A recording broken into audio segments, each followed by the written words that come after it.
감사하신 주님,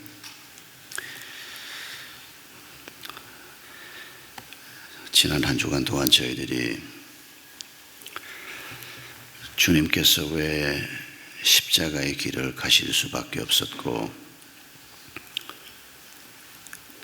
죄와 죽음을 이기는 부활의 길을 가셔야만 했던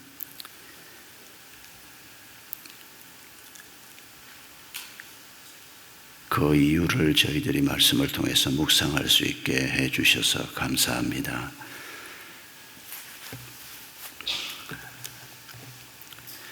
주님께서 십자가를 지시기 전에 남기셨던 말씀을 저희가 묵상하면서 제자들을 어떻게 가르치셨으며 또 오늘 우리가 어떻게 살기를 원하시는지를 이 아침에 다시 한번 주께서 저희를 가르쳐 주시기를 간구합니다. 성령 하나님께서 이 시간 저희 가운데 임재하셔서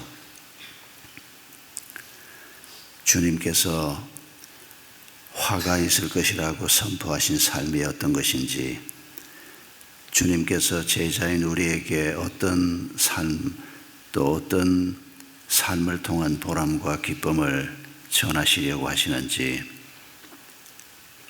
저희가 말씀을 통해서 잘 깨달을 수 있도록, 또 깨달은 그 말씀을 가지고 기쁨의 삶을 살 수 있도록 주님 저희를 도와주시옵소서.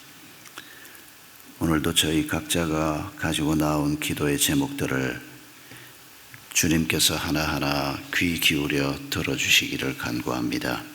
언제나 저의 기도에 놀랍게 응답하시는 하나님의 도우심을 간구합니다. 감사드립니다.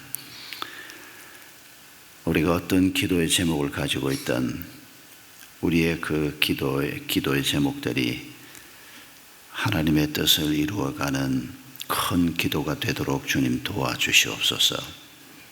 병든 자들을 돌아보아 주시고 경제적인 어려움이나 관계 어려움이나 문제 속에 빠져 있는 분들을 주님 도와주시옵소서. 갈 길을 몰라 방황하고 있는 분들에게 가야 할 길을 보여주시옵소서. 낙심하고 힘이 빠져서 아무것도 시도할 수 없는 혼돈과 절망의 상태에 있는 주의 자녀들을 주님께서 불쌍히 여겨 주시옵소서. 죄로 말미암아 고통받으며 낙심하고 있는 주의 자녀들을 주님께서 사죄의 은총을 허락해 주시고 새롭게 힘을 내서 다시 한번 주님이 인도하시는 길에 도전해 볼 수 있도록 주님 도와주시옵소서. 오늘도 주일을 준비하는 모든 성도들과 사역자들을 축복해 주시옵소서. 오늘도 계속되는 교육관 공사가 안전하게 일정대로 진행될 수 있도록 도와주시옵소서. 내일이 부활주일입니다. 부활주일을 맞으면서 우리 모든 성도들의 신앙생활과 삶 속에 예수 그리스도의 새로운 생명력이 공급될 수 있도록 주님 도와주시옵소서. 또 아울러서 내일은 부족한 건축 헌금을 주님 앞에 올려드리는 일을 위해서 건축 보고를 하며 또 헌금을 작정하는 일을 하려고 합니다. 하나님께서 저희들을 도와주시옵소서. 성도들에게 물질의 축복을 허락해 주셔서 주님께서 공급해 주신 것들 가지고 또 우리의 다음 세대를 양육하는 일에 함께 투자하며 꿈을 가꾸어 갈 수 있도록 주님 도와주시옵소서. 이 시간 저희의 묵상과 기도를 주님께서 받아주시며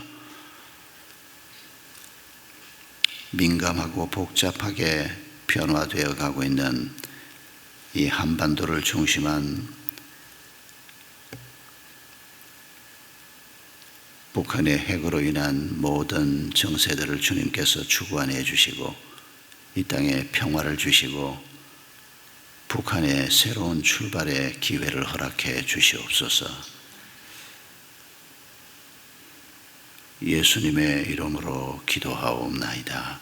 아멘. 마태복음 23장 13절부터 24절까지 말씀을 함께 교독합니다.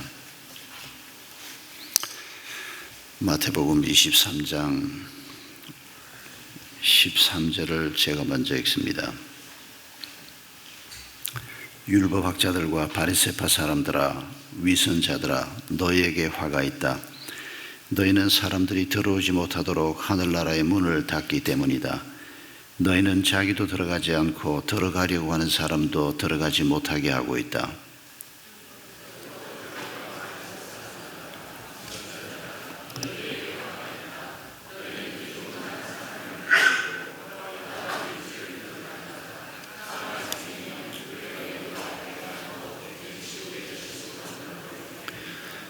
눈먼 인도자들아, 너희에게 화가 있다. 너희는 말하기를 누구든지 성전을 두고 맹세하면 아무래도 좋으나 누구든지 성전에 금을 두고 맹세하면 지켜야 한다고 한다.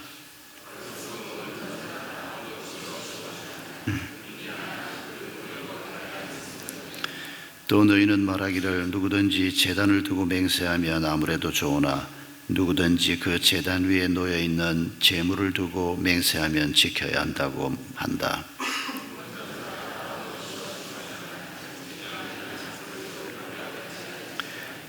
제단을 두고 맹세하는 사람은 제단과 그 위에 있는 모든 것을 두고 맹세하는 것이요,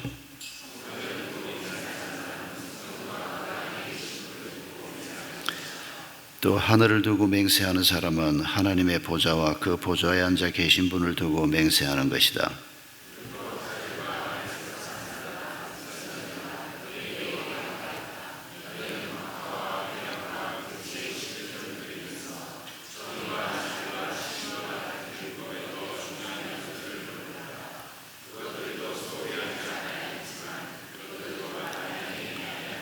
같이 읽습니다. 눈먼 인도자들아, 너희는 하루살이는 걸러내면서 낙타는 삼키는구나. 아멘.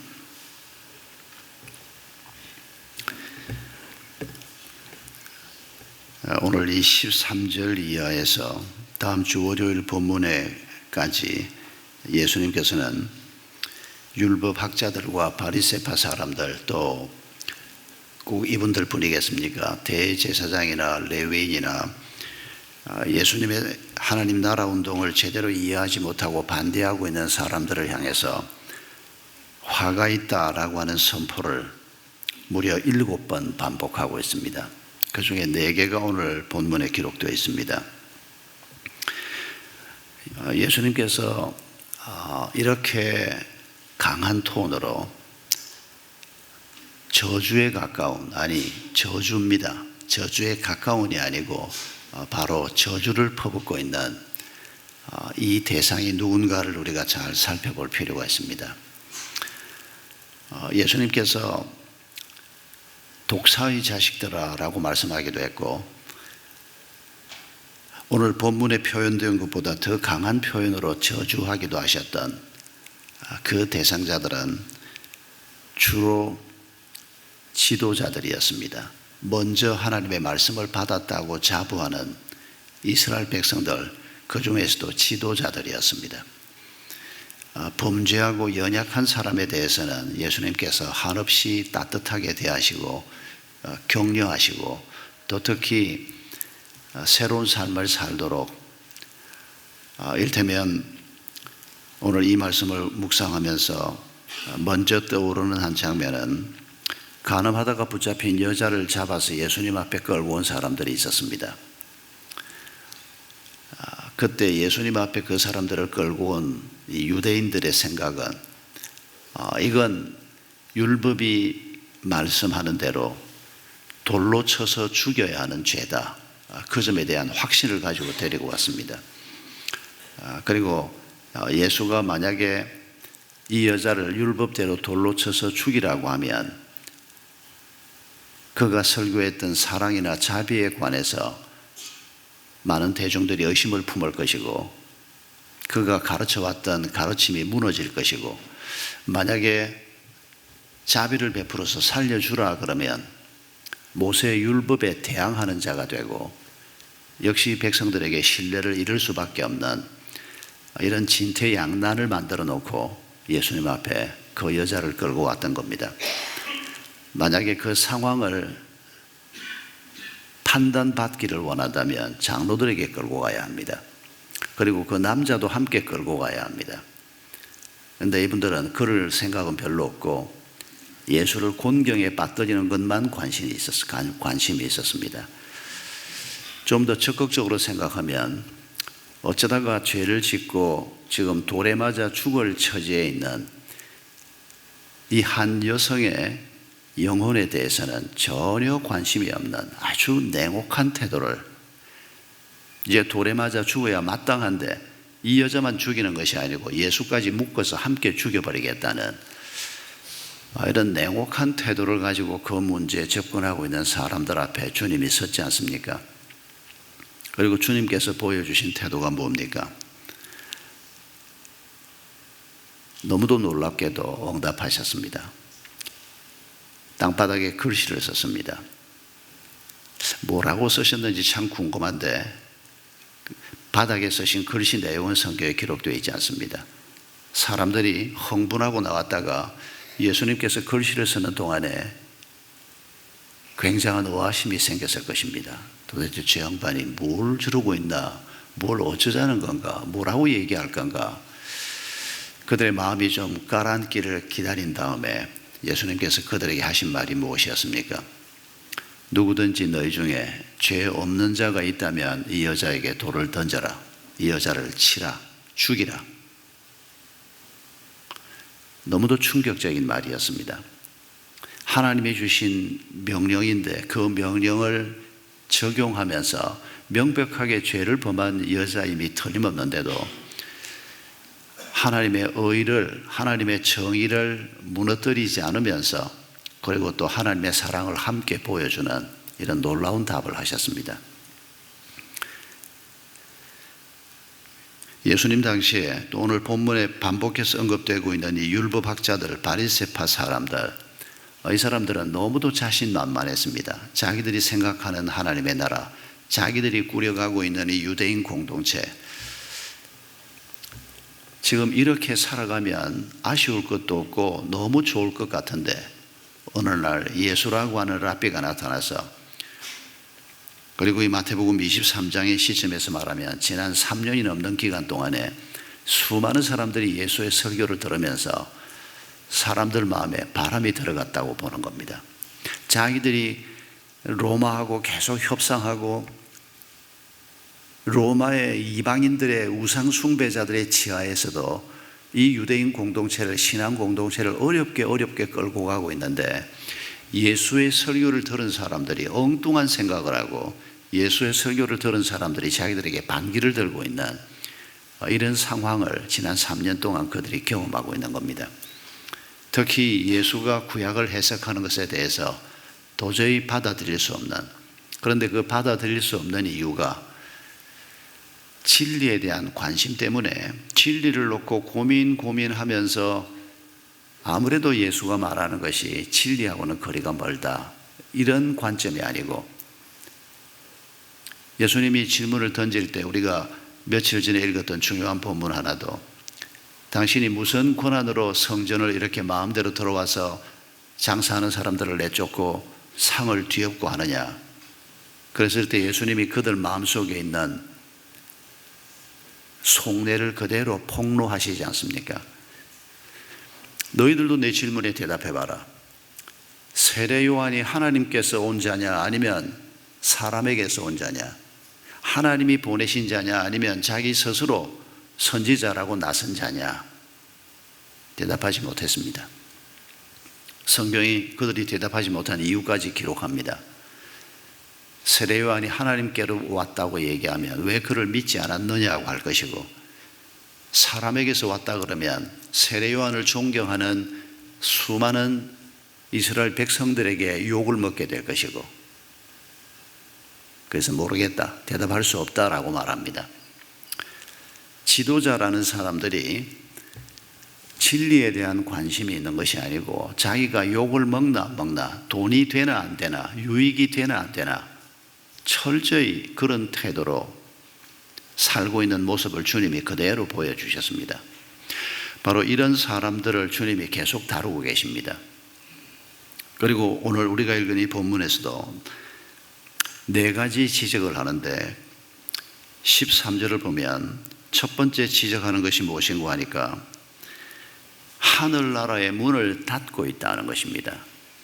언필칭 자기들이 하나님의 백성들이고 하나님께서 하늘에 계신 그분이 우리에게 율법의 말씀을 주셨고 이 율법을 가지고 이 땅에서 하나님의 백성으로 살게 되고 그리고 우리가 하나님 나라에 들어가게 될 것인데 하나님 나라에 자기도 들어가지 않고 다른 사람도 들어가지 못하게 하고 있는, 하나님 나라를 설명을 하긴 하는데 도무지 하나님의 나라를 알지도 못하고, 그리고 돈 타령이 나오고 있고 사람들에게 마음을 뺏는 일만 관심이 있고, 그런 사람을 보면서 저 사람들이 말하는 세상 속으로 나도 들어가고 싶다, 그런 사람이 어떻게 있을 수가 있겠습니까? 더군다나 악독한 짓을 하면서 사람들의 마음을 하나님을 향해서 닫아버리게 만드는 그 점을 먼저 지적하고 있습니다. 오늘도 이런 일은 반복해서 일어나고 있지 않습니까? 우리를 하나님께서는 정인이라고 말씀하셨습니다. 복음의 정인이라고 말씀하셨습니다. 우리를 보고 있으면 우리가 완전해서가 아니라, 우리가 허물이 없다는 뜻이 아니라, 우리가 죄를 짓지 않는다는 뜻이 아니라, 우리를 보고 있으면 사람들이 저게 예수 믿는 거구나, 저 사람이 실수했을 때도 그 실수를 인정하고 죄를 지었을 때도 그게 죄라는 것을 용기 있게 인정을 하고, 도무지 말이 되지 않는데 왜 저 사람이 저런 상황에서 저렇게 평화를 잃지 않고 있고, 왜 저런 상황에서 손해를 보면서 저런 선택을 하고, 저게 예수를 믿는다는 거구나, 우리를 정인이 되게 하셨습니다. 그런데 우리를 보고 있는 사람들이 저 사람이 집사라 그러고 마른 교회를 오래 다녔다고 그러는데 저 사람하고 나하고 아무 차이 없어, 돈에 눈 시뻘건 것도 똑같고, 돈 한 푼 더 먹으려고 거짓말 하는 것도 똑같고, 우리를 그렇게 보면 나도 하나님의 나라에 들어가지 못하는 자가 되고 나를 보는 사람도 하나님의 나라에 들어가지 못하는 자가 됩니다. 이런 사람을 향해서 화가 있을 것이다. 아니, 이미 화가 임했습니다. 여러분, 2000년 전에 아주 특별하게 못된 인간들을 향해서 하나님이 말씀하신 것이 아니고 제자라도 사도라도 그리고 오늘 누구라도 쉽게 이런 자리에 빠질 수 있는 우리의 현실의 문제를 가지고 주님께서 지적하고 있는 것을 보아야 합니다. 15절에는 또 이런 지적을 합니다. 개종자 한 사람을 만들려고 바다와 육지를 두루 다니다가 하나가 생기면 자기보다 배나 더 못된 인간으로 만든다. 개종자 한 사람을 얻기 위해서 전도를 열심히 하는 것 같은데, 그런데 이분들을 생각해 보면, 좀 더 정확하게 이 말을 우리가 분석해 보면 정말 이 사람들이 개종자, 하나님 나라 백성 한 사람이 더 얻어지는 것에 관심이 있는 겁니까? 아니지 않습니까? 겉으로만 경건하게 살아야 된다라고 말하지, 자기 중심에는 사람에 대한 관심밖에 없고, 자기 중심에는 하나님이 나를 얼마나 귀히 여겨주시나 하는 것은 전혀 관심이 없고, 사람들이 자기에게 얼마나 관심을 가져주나, 그리고 그게 결국은 돈 욕심과 권력 욕심으로 이어지는 것을 성경이 그대로 보여주고 있지 않습니까? 그러니까 겉으로 개종자를 찾는다 그러지만은 개종자가 아니고 자기가 이용해 먹을 인간을 찾는 겁니다. 지난 주간에 어떤 젊은 목사 한 분을 젊지는 않습니다. 벌써 50 중반이 된 사람을 제가 젊다고 표현을 했는데, 같이 식사를 하고 여러 가지 얘기를 할 수 있었습니다. 그런데 이분이 개척을 해서 한 100여 명, 추석교인이 주일에 한 어른이 100명 모이는 교회가 됐고, 예배당 건축도 벌써 몇 층짜리 조그마한 예배당이지만 예쁘게 지었더라고요. 그런데 이 사람이 한 두어 차례 자기 대화 중에 뭐라고 얘기하는 거 아니까, 내가 이런 비전을 가지고 이전에 학교에서 원목으로 있다가, 그리고 이제 개척 현장에 나와서 이제 7년이 지났고, 그리고 겸임을 하다가 한 3년 전부터 학교 교목 자리는 완전히 그만두고 지금 3년째 개척에 올인하고 있는데, 자기가 이런 은사가 있고 이런 비전을 하나님이 주셨는데, 이런 비전을 실행해 보기에는 아직 100명의 숫자가 뒷받침이 되지 않고 너무 연약하고 부족하다. 그래서 교회가 좀 더 성장하기를 기도하고 있다. 이 얘기를 한 2번, 3번 반복하는 겁니다. 그래서 제가 아직 그렇게 친한 사람은 아니지만 이 사람이 나를 선배라고 지금 찾아와서 나하고 목회에 관한 이런저런 얘기를 하는데 내 양심에 걸려서 그냥 넘어갈 수가 없는 겁니다. 그래서 내가, 목사님, 교회는 목사의 꿈을 이루기 위해서 성도가 필요한 게 아니고, 성도들이 그리스도를 알아가고 성도들이 하나님의 백성으로 살아가기 위해서 목사가 필요하고 교회가 필요한 겁니다. 목사님이 그걸 몰라서 지금 그렇게 말한 것 같지는 않은데, 지금 표현을 할 때 그렇게 표현하는 것은 좀 고치는 게 좋겠다고. 제가 친하지도 않은 목사한테 굉장히 좀 무례할 수 있는 말을 했습니다. 그런데 내가 명색이 선배로서 조심스럽게 그 얘기를 했는데, 친구가 막 깜짝 놀라면서 자리를 고쳐 앉으면서, 목사님, 제가 실수했습니다. 교회가 그런 게 아닌데 제가 그냥 비전 얘기하고 꿈 얘기하다 보니까 자기가 말을 잘못했다고, 고치겠습니다. 절대로 그렇게 생각하지 않겠습니다. 고맙게도 이 목사가 그렇게 얘기를 하는 겁니다. 목사들이, 교역자들이 가장 쉽게 갖는 함정입니다. 제 자신도 그 함정에서 깊이 빠져 있었던 적도 있었고, 헤어났다고 생각했는데도 어느 순간 보면 또 그런 생각을 하고 있는 자신을 자주 발견합니다. 우리 성도님들도 마찬가지입니다. 그래서 돈이나 많이 벌면 되는 곳을 우리의 직장으로 이해를 하고, 애들 잘 키워서 좋은 학교 보내고 돈 많이 벌면 되는 아이들로 키우면 되는 걸로 생각하는, 여러분, 그게 우리의 길이 아닙니다. 우리 아이들은 하나님께서 부모인 우리에게 잠깐 맡겨놓은 아이들입니다. 부모의 가장 중요한 책임은 그 아이들이 하나님을 좀 더 잘 알고 하나님께서 자신에게 원하는 삶이 무엇인가를 발견하도록 부모가 돕는 역할을 하는 겁니다. 그런데 우리가 그런 생각은 없고, 너 이렇게 해, 너 저렇게 해. 부부간에도 마찬가지고 우리의 일터에서도 마찬가지고, 우리가 이걸 놓치게 되면 우리 생각에는 저 사람이 예수 믿고 살았으면 좋겠다 생각해서 개종자를 얻는다고 생각하고 열심히 애를 쓰고 그 사람을 섬기는데, 나중에 보면 나도 나쁜 놈이고 나보다 더 나쁜 놈이 되어 있는, 하나님 편에서 볼 때 말입니다. 하나님에게는 별 관심이 없고 하나님의 이름으로 돈에 대한 관심만 자꾸 마음에 쌓이고 하나님의 이름으로 세상 출세에 대한 관심만 잔뜩 쌓여있는, 여러분, 지난 2000년 동안 반복되어 온 일입니다. 지금도 반복되고 있는 일입니다.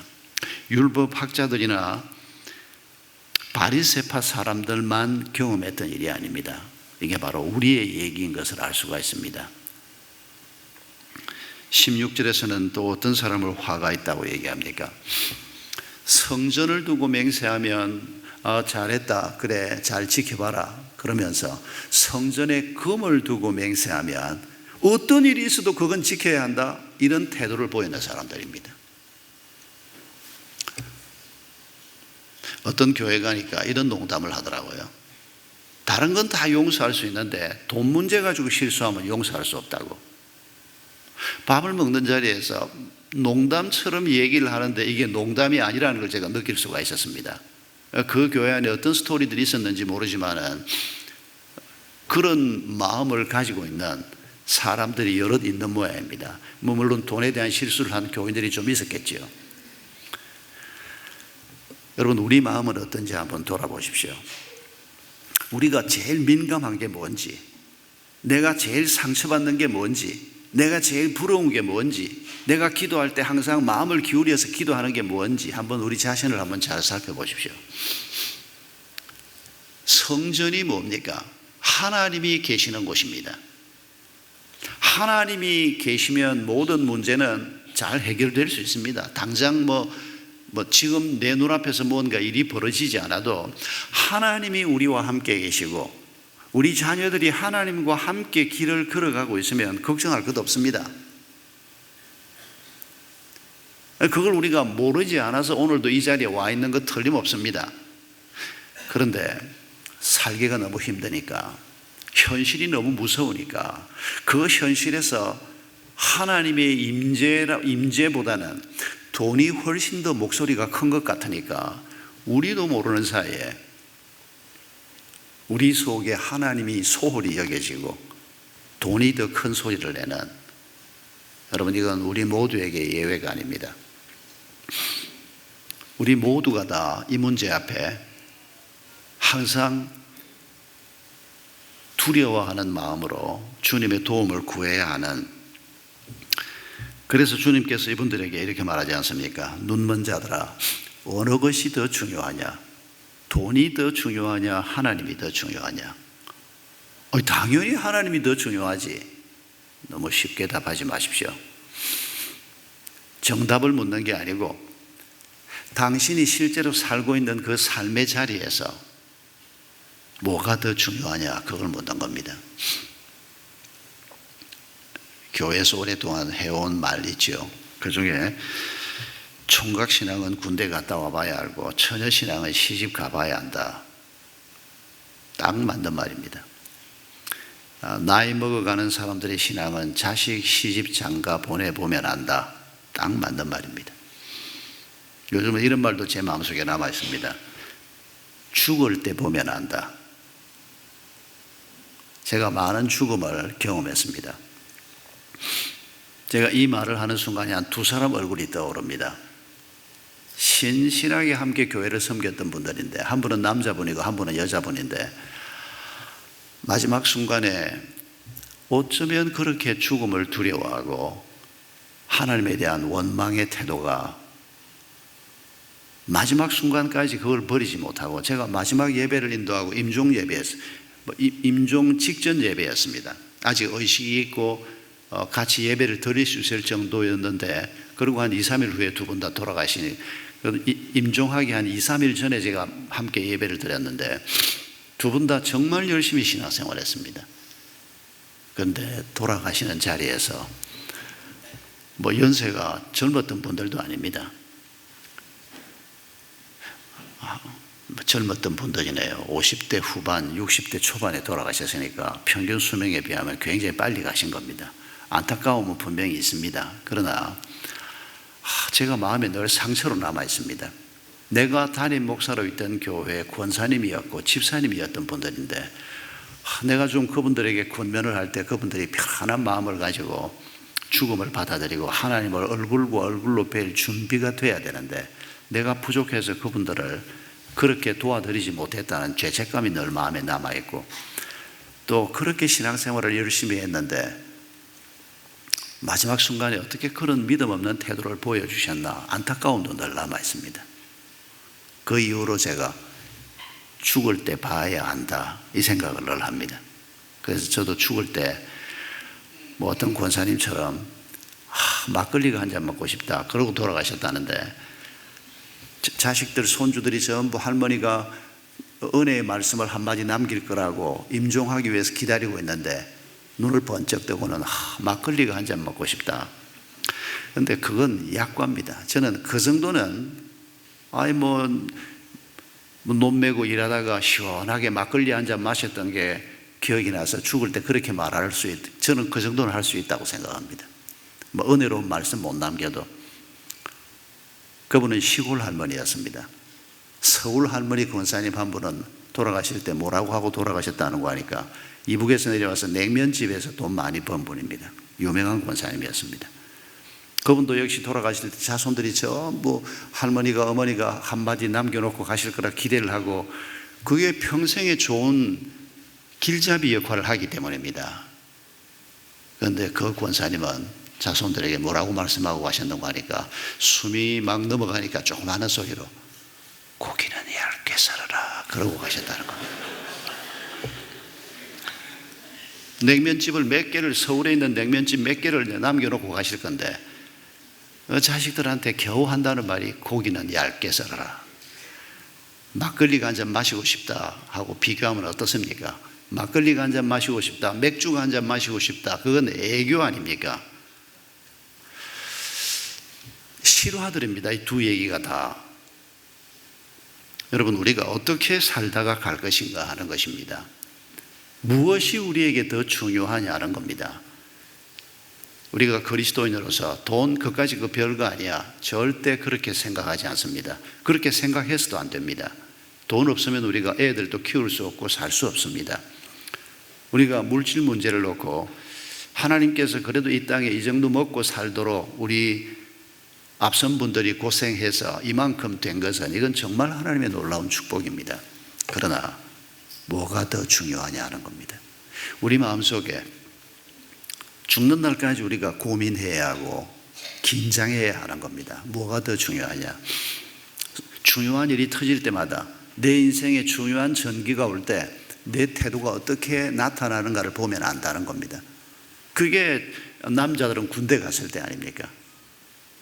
군대 가서 얻어 터지고, 요새 군대는 그렇지 않다고 하는데 뭐 얻어 터지고 줄바따를 맞고 그냥 바로 누워서 잘 수도 없는 옛날 군대는 그랬거든요. 옛날 군대는 그런 일이 있어도 뭐 외출 나와서 얘기도 안 합니다. 막 하도 다 그런 일이 벌어지니까. 그런 절박한 상황 속에서 그러다가 죽기도 많이 합니다. 옛날에는 사고가 굉장히 많았습니다. 저하고 같이 군대 갔던 우리 동네 몇몇 애들 중에 한 친구가 우리 마을에서 군대 한 몇 명 그때 같이 갔는데 하나가 죽었습니다. 광식이라고. 제 친구 동생입니다. 저는 대학 졸업하고 갔고 걔는 대학 다니다가 갔는데 우리가 같이 군대 입대를 했는데 걔는 죽었습니다. 여러분, 그 절박한 상황 속에서 하나님이 내게 누구였나, 그 얘기를 하는 겁니다. 시집을 간다. 여성들에게 시집을 가는 건 남자들 군대 가는 것 이상일 겁니다. 전혀 모르는, 오직 남편 하나 알고 있는데 그 모르는 사람들 틈바구니에 끼어가지고 시집살이를 해야 되는, 이 군대보다 더 무섭습니다. 군대는 시집만큼 맵지 않습니다. 웬만하면 군대는 조금만 친해지면 같이 운동하고, 그런데 이놈의 시집은 보면 그렇지 않은 시집도 많이 있지만은, 그러니까 이게 똑같은 얘기입니다. 인생의 중요한 순간에 우리가 무엇을 선택하는 사람이 되는가 하는 것입니다. 만약에 하나님보다 돈이 더 중요하다고 생각하고 인생길을 걸어가면 화를 벗어나지 못할 것이다. 하나님께서 공급하시는 축복을 누리지 못할 것이다. 예수님이 그 얘기를 하시는 것입니다. 마지막으로 또 한 가지 오늘 본문 23절 이하에 지적하는 것은 박하와 회향과 근체 11조까지 드리면서, 그런 분들 있지 않습니까? 뭐 저는 그렇게 못합니다만은 제 친구 중에서도 그런 분이 있습니다. 누가 선물을 주면 꼭 그 선물이 얼마짜리냐를 묻고 11조 하려고. 케이크를 하나 받아도 이게 3만 원짜리입니다. 그러면 이거 3만 원짜리를 하나님이 나한테 이렇게 주셨으니까 내가 3천 원을 11조를 해야 된다. 그 친구 만나면 기가 죽습니다. 그냥 어쩌면 이렇게 철저하게 살려고 애를 쓰나. 참 좋은 태도입니다. 하나님 앞에 하나님의 말씀을 지키기 위해서 모든 노력을 다 기울이는 그 태도는 분명히 아름다운 태도입니다. 그게 잘못됐다는 게 아닙니다. 예수님께서 말씀하실 때도 이렇게 11조를 드리는 게 잘못이다라고 말하는 게 아니고, 이렇게 11조는 드리면서 그건 참 잘하는데, 그런데 하나님이 왜 11조 제도를 주셨는지는 놓쳐버리고, 왜 11조 제도를 주셨습니까? 뭐 긴 설명 다 생략하고 우리가 이번 주간에 읽었던 말씀을 가지고 생각하면 왜 율법을 주셨습니까? 사랑하라고. 우리가 어떤 율법의 항목이든지 간에 하나님의 어떤 말씀이든지 간에 그 말씀을 내가 더 잘 지켜야지라고 생각할 때 그 출발이 하나님의 사랑 때문이고 또 하나님을 내가 사랑하고 다른 사람을 사랑하기 위해서라고 하는 이 중요한 동기가 우리에게 깔려있지 않다면 우리는 율법의 정신을 놓쳐버리는 사람들입니다. 제가 어렸을 때 저는 평생 잠깐 초등학교, 잠깐 제가 통합첫 교회, 그때는 그런 것도 몰랐습니다만 제 첫 모교회가 통합첫 교회인데 우리 마을에 있는 1903년에 세워진 교회입니다. 우리 도시 전체에서 첫 번째로 세워진 교회가 마침 우리 동네에 있었습니다. 한 3년 다니고 이웃교회 아버지 파산으로 이사를 갔는데 또 그 앞에 있는 교회를 친구들하고 갔는데 그게 고신교회였습니다. 그때부터 지금까지 고신교회 신자로 사는데 제가 어릴 때 참 대단했습니다. 얼마나 열심히 살려고 내 친구 아버지들, 우리 부모님들은 교회를 안 다니니까 내 친구 아버지들, 어머니들 보면 얼마나 말씀대로 살려고 애를 쓰시는지 지금도 그분들을 생각하면 가슴이 먹먹해지는 그런 분들 얼굴이 떠오릅니다. 정말 기도 많이 하시고 가난해도 당당하셨고 배운 거 많지 않아도 하나님의 말씀이 주는 자존감 가지고 아주 근사하게 인생을 살았던, 중학교밖에 안 나왔던 목수였던, 저를 제자 훈련시켰던 우리 김어웅 장로님, 물론 그분 집사 때입니다. 고등학생인 저를 주일마다 데리고 집으로 가서 3시간 4시간 붙들고 앉아서 한 주도 안 빠지고 계속해서 참 잊을 수 없는 분들입니다. 시골 분들이고 뭐 별로 배우지도 못했고 뭐 재산도 별로 없는 이런 분들이지만은 그 믿음에 대한 확신을 가지고 그 확신을 따라서 환경을 넘어서는 삶을 살았던 그런 분들을 제 고향 교회에서 하나님이 제가 어릴 때 여러 번 보게 하셨습니다. 그분들은 율법의 메인 분들이 아니었습니다. 주일날 돈 쓰지 말자. 그런데 어느 날 우리 중학생 때 SFC 연합 예배를 가는데 교회에서 새로운 지령이 떨어졌습니다. 예배를 위해서는 돈 써도 된다. 우리가 전부 이제 그때는 막 4km, 6km 걸어 다니다가 한 달에 한 번씩 꼭 그 진해 시내 전체 교회가 학생들, 중고등학생들 연합 예배가 있었거든요. 멀리 그것도 주일 저녁 시간에 예배 마치고 난 다음에 집에까지 한 6km를 걸어 올라오고 그러면 이거 보통 일이 아닙니다. 그런데 어느 날 우리 당회에서 아마 어른들끼리는 다 인원이 그 시내 교회 목사님들끼리 인원이 된 것 같아요. 예배를 위해서 애들이 너무 이렇게 먼 길을 밤에 걸어 다니는 거 안 되겠다. 예배를 위해서는 돈을 써도 좋다. 그래서 우리가 예배 갈 때는 이제 버스 타고 다니게 됐습니다. 물론 저는 안 믿는 가정의 아이였기 때문에 사실은 그런 거 별로 큰 관심은 없었습니다. 그런데 내 친구들, 목사 딸 장로 아들이 전부 내 친구들인데 애들이 너무 좋아하는 겁니다. 그런데 우리가 버스를 타고 가는데 우리 지도위원이었던 장로님이 자전거를 타고 앞서가고 있는 걸 내가 버스에서 봤습니다. 그때는 무심코 지나쳤습니다. 그런데 시간이 지나면서 그때 그 어른들이 답답한 어른들이 아니었구나. 자기들에게 익숙한 대로 주일날은 차 타지 마라. 그거 고집하지 않고 자라는 아이들에게는 좀 더 문을 좀 열어주면서 자기들은 자기들에게 익숙한 대로 주일날 계속 라디오도 안 듣고 그때는 텔레비전도 거의 없긴 했습니다만은 신문도 안 봤습니다. 우리 어른들이. 그게 참 답답할 수 있는데 제 마음에 답답함으로 남아있는 게 아니고 하나님의 말씀대로 살려고 애를 쓰면서도 넓은 마음을 가지고 더 넓은 길을 보면서 다음 세대가 걸어가야 할 길까지 생각하면서 그런 결정을 했던 어른들을 제가 잊을 수가 없습니다. 그런데 주님이 지적하는 것은 율법을 굉장히 지키려고 애를 쓰는데도 그 율법의 정신은 다 놓쳐버리고 사랑을 놓쳐버리고 하나님의 정의를 놓쳐버리면서 나 11조 하는 사람이야. 나 술 안 마셔. 나 담배 안 해. 이런 정도를 가지고 꽤 괜찮은 신앙인인 것처럼 11조 하는 거 왜 뭐 술, 담배 안 하는 거 그 정도는 해야지요, 그리스도인이. 아니 아까는 맥주 한 잔 주면 마셔도 된다 그러는 것 같더니 지금 또 그건 무슨 소리야, 이런 고민이 되는 분은 빨리 술 끊으세요. 술 문제가 그렇게 남아있으면 안 됩니다. 여러분, 하나님이 주신 이 율법의 정신을 우리가 붙들고 그러면서 그게 겉으로 드러나는 어떤 율법적인 행위는 괜찮습니다. 그런데 이분들이 그걸 놓치고 있는, 여러분, 이 왜곡된 신앙의 2000년 전 모습을 하나님이 우리에게 계속 보여주는 것은 오늘 우리도 이런 왜곡이 쉽게 우리 속에 들어올 수 있기 때문입니다. 아니 이미 우리가 이런 문제를 다 경험하고 있기 때문입니다. 여러분, 이 네 가지 지적을 우리가 이 시간에 마음에 담으면서 내 속에 있는 하나님, 예수님이 지적하는 이런 모습이 어떤 것인지를 먼저 묵상하면서 함께 기도하십시다.